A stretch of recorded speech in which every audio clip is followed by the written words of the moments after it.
Good evening, everybody, and welcome to a Commentary is Magic stream on today, November 1st, 2020, featuring basically just Arcat ranting about some assorted things related to the release of New Dawn and document updates and some other assorted stuff.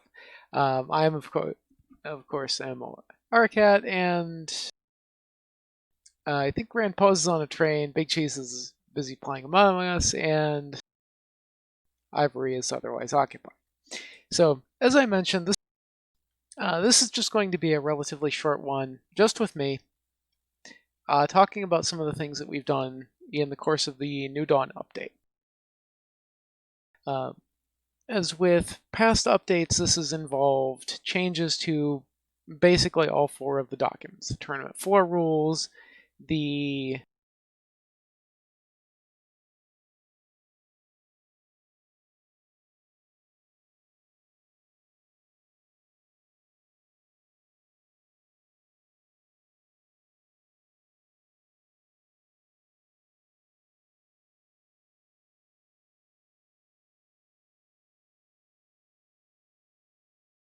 I figure with just me, there's probably no point in really beating around the bush here, so let's just get straight into this. As we posted on the Reddit, there have been several document updates, which you can find in this, which I will link in chat shortly.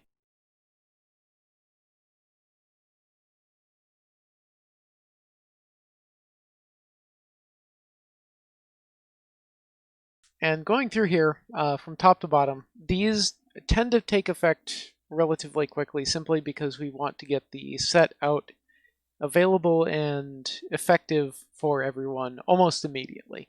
In this case, we ran a short period of an open beta where a number of players, everyone actually, had access to most of the cards from New Dawn and were able to go through, find various issues that we were able to fix before we actually released the cards. And this was very handy, and I think that this was a good model that we'll probably take advantage of going forward.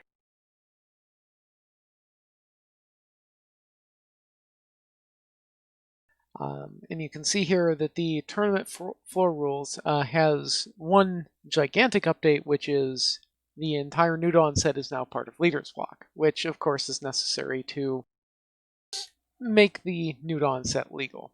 Now, along with the release of New Dawn, essentially as we've mentioned in the past, Grogar Legion of Doom is no longer a legal card because he has been superseded by Grogar Father of Monsters. The change here, of course, is that Father of Monsters is main phase timing, whereas Grogar Legion of Doom is immediate timing. So it just tones him back a little bit because he is excessively Doom and overly Legion, I believe it was. It turns out that upon that first release, we neglected to add Grogar Legion of Doom Harmony ban list, despite adding him to both the core and block ban list. So we have corrected that with a later minor adjustment. And then within this, I've taken some minor steps to make the ban list formatting slightly more consistent, keeping the individual format stuffs all on the same page, and trying to make sure that they don't get out of alignment and look weird.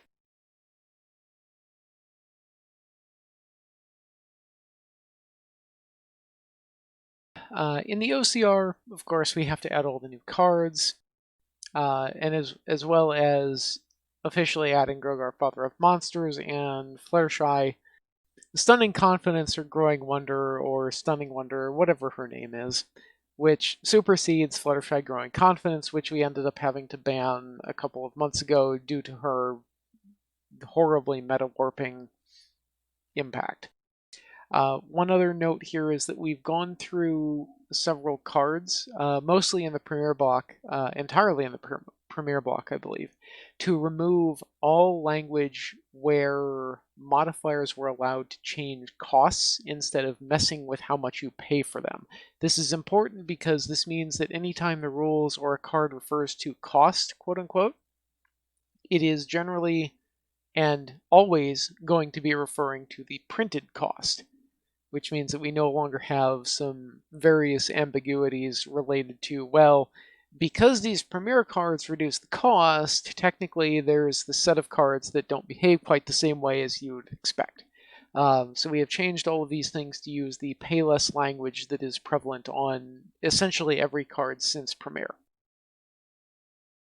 Along with an update to the comprehensive rules, we also were able to remove all instances of although cards were in your hand from card text, which essentially simplifies interactions with Zecora from Zecora Curative Cache from Leaders and Legends. And then there were two minor revisions to the OCR document. 12.1 is effectively just taking advantage of the feedback that we received from the open beta test to bring several cards into much better alignment with the actual card art, and version 12.2 corrected a couple of minor formatting issues where they were listed with none color rather than colorless color. And this is essentially just a minor failure on my part to add validation that insists that none is not a valid color. It needs to be explicitly listed as colorless instead. The other change here is Monumental Evil was originally released in the open beta and actually for a couple of days post-release saying that it can affect characters. The problem here is that that was unintentional, and being able to affect characters means that essentially every confront to flip main has a very, very bad time against this card if it can be brought out quick enough. So it was changed to only work on friends. Your main is no longer a valid target for this, which means that if you are running, say, Acellus or Rainbow, Wonderbolt, etc., you will always at least be able to have your main available to you.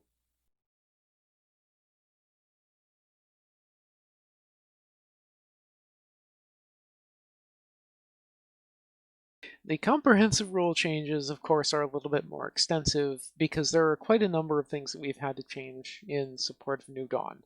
I will direct you to read the summary yourself because I don't really want to sit here and read the slide because that's kind of boring. Unity required a change. There were some changes related to how points are scored with to clarify interactions with comics. Sam's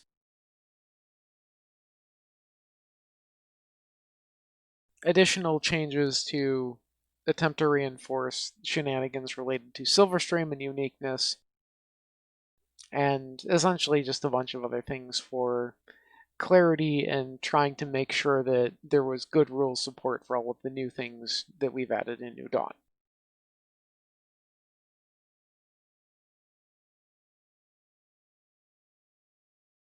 And of course, a minor update here to try to explain more in depth how Unity interacts with on-play triggered effects. And this, I think, is worth talking about slightly more in depth here. So in the past, we have understood that on-play effects, cards that say when you play this card, and cards that say when this card enters play. These, of course, referring usually to friends, but occasionally to resources. These timings are considered identical, despite the fact that that technically where these have been processed historically in the rules are slightly different. And this is necessary because there is a particular back-engineered ruling from the Absolute Discord era where Queen Chrysalis identity theft is allowed to copy the on-enters play effects of cards like Farm Formare. Now, this is only possible if the on-enters play effect is considered after the card gains those abilities. So it must already be effectively in play. So we've made a small change to move the on-enters play effect from friends into the procedure for putting the friend into play, just to make this a little bit more consistent. And this should also clarify the interaction of some other things. The particular example here is if you have a Tempest Open Skies from New Dawn, and you play a card that would trigger her Unity 10 effect. But the result of processing that Unity 10 effect would reduce the available purple power below 10. It makes that clear. That effect is processed, or that trigger fires and the triggered effect is created prior to the event actually being processed. So even if you are in excess of Unity 10 prior to the event being processed, a belly flop or a party of one, for example, you will still get the effect off of it after processing the trigger and event.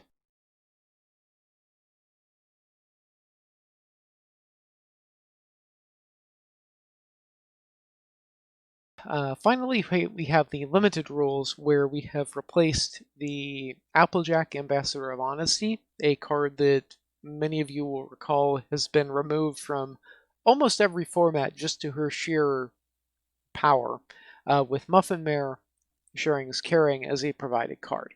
So this is basically done because Applejack is just so good that even in limited, not just constructed, but even in limited, if you can start winning some face-offs with her, she just gets incrementally more powerful.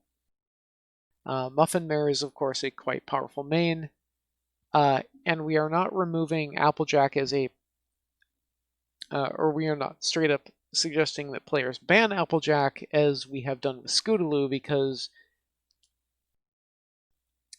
you would, of course, have to retrieve her from a pack. Scootaloo was, of course, never available in packs, and she was available as a not exactly a provided card in the draft packs, but very close. If you end up winning the lottery and getting an Applejack, then okay, sure, that's your prerogative to choose, but you can't rely on her from the beginning. So that adds to the interest of the limited format. We believe, unlike Scootaloo, which was just broken, and it didn't matter so much which colors you were running, you just had this main that was like, cool, I get 4 tokens of value, essentially, every time I cause a DFO. Finally, of course, we have replaced Fluttershy Growing Confidence with Fluttershy Stunning Wonder as a provided card, essentially to match the ban and supersedence in the tournament floor rules, and the provided pod size was changed from 8 to 6. 8 is a fine pod size, but if you exceed 9, then you can split into pods of 5, and 6 gets you at least 2 looks at some of the cards in every pack. Whereas 8, although it does increase the variety and may be more interesting,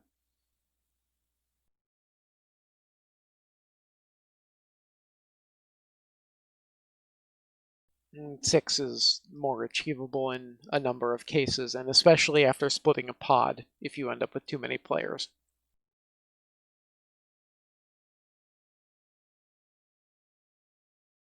One other thing that we've done as a result of the Leaders and Legends release is if you are interested in Limited at all, or interested in the sequences to use with New Dawn, you may find the sequences here, which we have published, similar to how we did with Leaders and Legends. Hithrock, I believe, has not yet updated the draft simulator to incorporate these new sequences, but they were constructed in a very similar fashion. Trying to spread out some of the most important cards to ensure that players get a decent selection available for them in both draft and limited.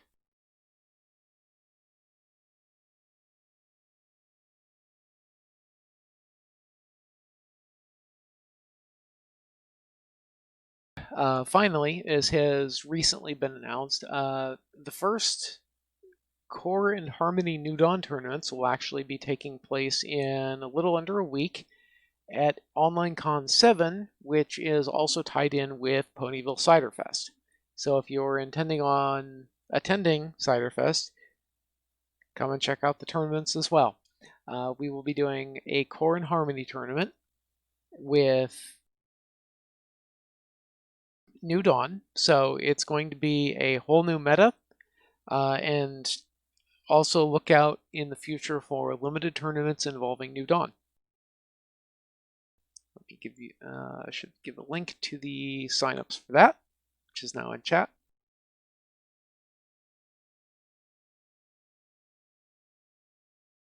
And if I'm going to be honest, that's basically all that I think we really need to cover at this point. If you're interested in getting a printed set of New Dawn, go check out the Reddit. There is someone busy organizing a print run, and you can sign up for their print run.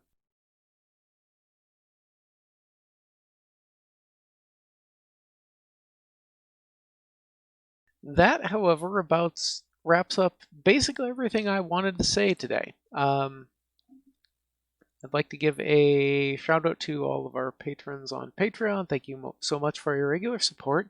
If you aren't currently a Patreon and enjoy what we do, please do consider signing up and donating, as this does enable us to continue making content like this and also earns you some great perks as a bonus. If you have comments or questions you'd like to send our way, feel free to reach out to us through Facebook, Twitch, Twitter, email, Discord, whatever. It all works. If you're a patron, you can also chat live with us on Slack pretty much any day, any time, although I'd like to claim that my sleep schedule is getting a little bit better at this point. Finally, if you're looking to watch any of our previous videos, including tournament recordings, you can find them on our YouTube channel, which was also linked in here, and is linked just below the stream. With that said, thank you to each and every one of our viewers, both here now and watching later. We're as always Commentaries Magic. Everyone else, of course, is otherwise occupied, but that's okay. And I'm Arcat. And we'll see you in a couple weeks.